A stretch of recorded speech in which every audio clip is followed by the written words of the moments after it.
The hardest thing in this world is to begin എന്നാണ്. ലോകത്തെ ഏറ്റവും ബുദ്ധിമുട്ടുള്ള കാര്യം തുടങ്ങുക എന്നുള്ളതാണ്. കല്യാണപ്രായമായ ഒരു ചെക്കനെ പെണ്ണ് കെട്ടിക്കാൻ പലപ്പോഴും വീട്ടുകാർ പ്രയാസപ്പെടാറുണ്ട്. ആദ്യത്തെ പെണ്ണ് കാണലിനാണ് ഒരുപക്ഷെ അയാൾ പ്രയാസം അനുഭവിക്കുകയുള്ളൂ. അത് കഴിഞ്ഞാൽ പിന്നെ അത് ഒരുപക്ഷെ ശീലമായേക്കാം. ഇതേപോലെ തന്നെയാണ് നമ്മൾ പ്രസന്റേഷനിലും പ്രസംഗത്തിലൊക്കെ കടന്നു വരുമ്പോൾ പ്രസന്റേഷൻ നടത്താൻ നമ്മൾ നന്നായി ഭയപ്പെടുന്നുണ്ടെങ്കിൽ ആ ഭയത്തെ അതിജീവിക്കാൻ ഏറ്റവും നല്ല ലളിതമായ പരിഹാരം എന്ന് പറയുന്നത് തുടക്കക്കാരെ സംബന്ധിച്ചോളം തുടങ്ങിക്കിട്ടുക എന്നുള്ളതാണ്. Just to begin. അപ്പോൾ തുടങ്ങാൻ വേണ്ടി ഒന്ന് തയ്യാറാവുക.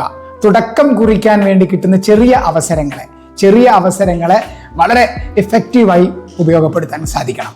അതിന് ചെയ്യേണ്ടത് ആദ്യ ദിവസം തുടക്കക്കാർ ശ്രദ്ധിക്കേണ്ടത് എപ്പോഴും കുറച്ച് സംസാരിക്കാൻ ശ്രദ്ധിക്കുക എന്നുള്ളതാണ്. കൂടുതൽ സംസാരിച്ച് ആളാവാനോ കൂടുതൽ സംസാരിച്ച് തിളങ്ങാനോ ശ്രമിക്കേണ്ടതില്ല. തുടക്ക കാലഘട്ടത്തിൽ കുറച്ച് സംസാരിച്ച് ഒരു വേദിയിൽ നിന്ന് ഇറങ്ങി വരുന്നതാണ് ഏറ്റവും ഉചിതം. കുറച്ച് സംസാരിക്കുന്ന ആളുകൾക്ക് ശ്രോതാക്കൾക്ക് വലിയ ഇഷ്ടമാണ്, നല്ല കയ്യടി കിട്ടും. അപ്പോൾ ആ തുടക്ക കാലഘട്ടത്തിൽ കയ്യടി വാങ്ങാനും അതോടൊപ്പം തന്നെ നമുക്കൊരു സ്വാഭിമാനം തോന്നാനും നല്ലത് കുറച്ച് സംസാരിച്ച് ഒരു വേദിയിൽ നിന്ന് ഇറങ്ങി വരിക എന്നുള്ളതാണ്. അതിനുവേണ്ടി നമ്മൾ ഒരുക്കി വെക്കുക നമ്മുടെ വാക്കുകളെ, നമ്മുടെ ആശയങ്ങളെ.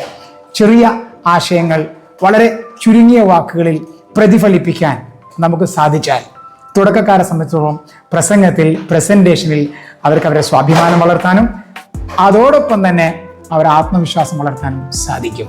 അപ്പോൾ ചെറിയ സ്റ്റെപ്പിൽ നിന്ന് തുടങ്ങുക, ചെറിയ വാക്കുകളിൽ നിന്ന് തുടങ്ങുക. അതുവഴി വലിയ പ്രസംഗത്തിൻ്റെ വലിയ മേഖലയിലേക്കുള്ള നമ്മുടെ യാത്ര സമാരംഭിക്കുകയും ചെയ്യും. സോ ചെറുതായി തുടങ്ങുക, ചെറുതായി പറയുക.